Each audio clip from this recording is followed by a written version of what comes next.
जंगल दोस्ताना funny jungle stories for kids. Kananpur जंगल में रात का अंधेरा फैल चुका था। टहनियाँ हवा में हिल रही थीं और पत्तों का हर झटका किसी रहस्य की घंटी सा लग रहा था। पिछले कुछ हफ्तों से हर रात चोरी हो रही थी। शेर का मांस, हिरन का अनाज और हाथी के केले सब गायब हो रहे थे। सुबह होते ही सिर्फ एक सुराग मिलता, लोमड़ी जैसी दांतों के काट और बाघ जैसे पंजों के निशान। सभी जानवर हैरान रह गए। ये चोर आखिर है कौन, लोमड़ी या बाघ? आइए दोस्तों, मिलते हैं इस कहानी के 3 मुख्य किरदार से। पहली लोमड़ी, जिसका नाम था फॉक्सी, दिमाग की दुकान और चालाक, पर सब उसे गलत समझते थे। दूसरा टाइगर सिंह, जंगल का सबसे ताकतवर और अकड़ू बाघ। और तीसरा गोलू बंदर, जो कि फनी, ड्रामेबाज और गॉसिप करने का उस्ताद था। जंगल की मीटिंग शक की आग। शेरों की टोली गरज रही थी। बाघ ने चोरी की, बाघ गरज रहा था। लोमड़ी ने चोरी की और बीच में गोलू बंदर हंसते हंसते उछल रहा था। मुझे तो लगता है चोर एक भूत है। सबने उसे घूर कर देखा। वो चुपचाप पेड़ पर चढ़ गया। किसी को समझ ही नहीं आ रहा था कि चोर इतना चालाक हो कैसे सकता है। टाइगर सिंह की कसम। टाइगर सिंह उबल रहा था गुस्से से। अगर चोर मैंने पकड़ लिया ना, उसे ऐसे हिलाऊंगा कि उसकी हड्डियां तालियां बजाएंगी। वो सीधे फॉक्सी के सामने आया। बिना बोले एक ही बात कही, मैं तुम पर भरोसा नहीं करता। फॉक्सी ने बस इतना सोचा कि किस्मत खराब हो तो सच बोलने पर भी इल्जाम ही मिलता है। दोनों की आंखों में चुनौती थी। एक दूसरे को चोर मान चुके थे। गोलू की जासूसी स्टाइल। गोलू बंदर च्युइंगम चबाते हुए बोला, अगर चोर इन दोनों में से कोई है तो मैं ही पकड़ूंगा। आखिर मैं जासूस गोलू हूँ।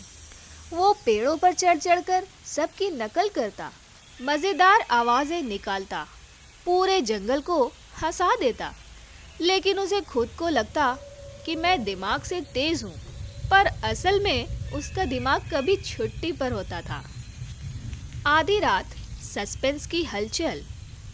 आज की रात फॉक्सी ने तय किया, चोर कोई और है, मैं पकड़ कर रहूंगा। वहीं दूसरी ओर टाइगर सिंह भी जाल बिछा रहा था और तीसरी ओर गोलू उनकी जासूसी कर रहा था और मन ही मन धर पकड़ खेल रहा था। जंगल एकदम शांत और तभी सरसर सरसर किसी भारी पंजों की आवाज। टाइगर सिंह दहाड़ा, कौन है? फॉक्सी झाड़ी में छिपकर धीरे से बोला, ये आवाज मेरी नहीं है।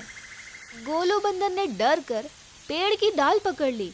मम्मी बचाओ मुझे। अचानक एक काला साया अंधेरे से निकला।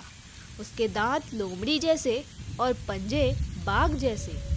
वो तेजी से उछला, सीधे हाथी के घास भंडार पर जा गिरा और पलक झपकते गायब हो गया। टाइगर सिंह हक्का बक्का, फॉक्सी दंग रह गई और गोलू बेहोश। बाद में पता चला वो बेहोश होने का नाटक कर रहा था।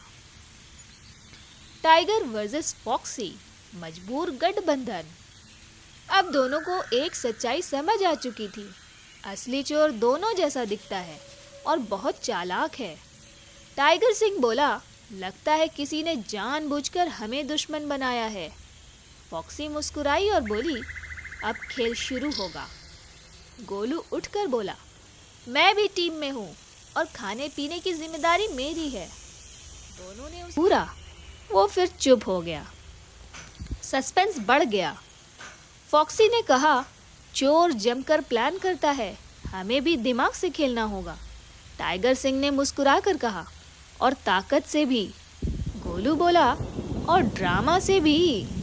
तीनों ने मिलकर जंगल के सबसे सुरक्षित हिस्से में एक बड़ा जाल बिछाया और इंतजार शुरू किया। चोर आएगा और फंसेगा, या फिर ये लोग किसी और को चोर कहकर बड़ी गलती करने वाले थे। अंधेरा घना था, पेड़ खामोश, चांद बादलों में छिपा हुआ। अचानक ठक, जोर की आवाज। कुछ जाल में फंस चुका था। टाइगर सिंह दहाड़ा, आज तू बच नहीं पाएगा। फॉक्सी ने मशाल जलाई, तेज रोशनी फैली, और जैसे ही उनकी नजर उस पर पड़ी, तीनों की आंखें एक साथ फैल गईं। ये कैसे? वो जो जाल में फंसा था वो जंगल का एक ही जानवर था, और वो सबको हंसकर कह रहा था, अरे मैं चोर, मैं तो बस रसगुल्ले ढूंढ रहा था। इस कहानी में अभी बहुत कुछ बाकी है। अगला पार्ट देखने के लिए चैनल को सब्सक्राइब करें।